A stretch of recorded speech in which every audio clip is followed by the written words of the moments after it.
Hello বন্ধুরা, পাপলির রান্নাঘরে তোমাদের অনেক অনেক স্বাগত জানাই। আশা করি তোমরা অনেক ভালো আছো, সুস্থ আছো। তো আজকে আরেকটা রেসিপি শেয়ার করব। ভিডিওটা শুরু থেকে শেষ অবধি দেখার অনুরোধ রইল।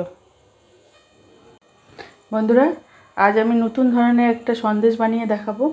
তো ভিডিওটা শুরু থেকে শেষ অবধি দেখবেন। এটা খুব সহজেই বানিয়ে ফেলা যায়। তার জন্য আমি ছানাটা কাটিয়ে নেব আগে। বন্ধুরা, কড়াইতে বসিয়ে দিয়েছি, দুধটা দিয়ে দিচ্ছি।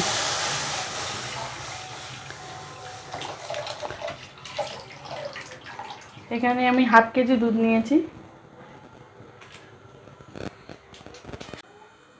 বন্ধুরা, দুধটা ফুটে গেছে, গ্যাসটা অফ করে দিচ্ছি। ছানাটা কাটিয়ে নেব।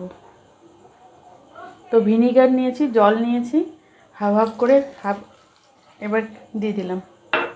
হাফ চামচ 2 চামচ ভিনিগার আছে, 2 চামচ জল আছে।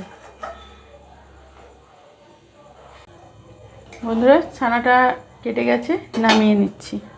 বন্ধুরা, একটা কড়াই বসিয়ে দিয়েছি, দুধ দিয়ে দিচ্ছি। 1 কাপ দুধ দিয়ে দিলাম।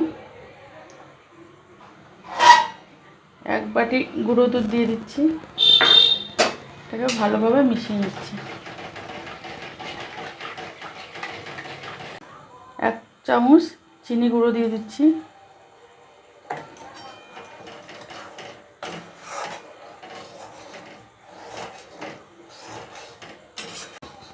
ক্ষীরটা অনেকটা শুকিয়ে এসছে, তো আর একটু হবে।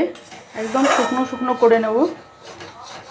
আপনারা লিকুইড দুধ দিয়েও করতে পারেন, আর গুঁড়ো দুধ দিয়েও করলে কি হয়, তাড়াতাড়ি ক্ষীরটা রেডি হয়ে যায়। বন্ধুরা, 15 মিনিট পরে দেখাচ্ছি আপনাদের। তো খোয়া ক্ষীরটা রেডি হয়ে গেছে, আমি নামিয়ে নেব। বন্ধুরা, কড়াইটা বসিয়ে দিয়েছি, চিনি দিয়ে দিচ্ছি।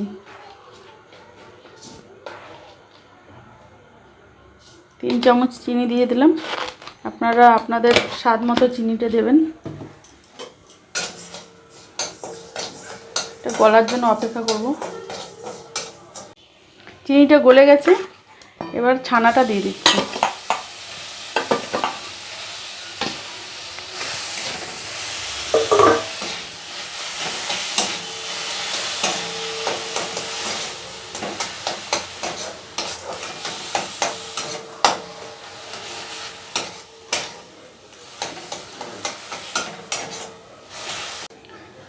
বন্ধুরা, এবার নামিয়ে নেব। সন্দেশের পুরটা রেডি হয়ে গেছে, এটা নামিয়ে নিচ্ছি। বন্ধুরা, ছানাটা একটু ঠান্ডা হয়ে গেছে, আর খোয়া ক্ষীরটাও ঠান্ডা হয়ে গেছে। দুটোকে ভালোভাবে মেখে নেব আগে।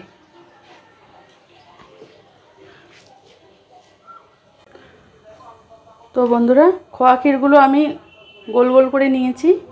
এবার ছানাটাকে একটা বানিয়ে দেখাচ্ছি। ছানাটা নিলাম, খোয়া ক্ষীরটা দিলাম, দিয়ে এটাকে কভার করে দেব।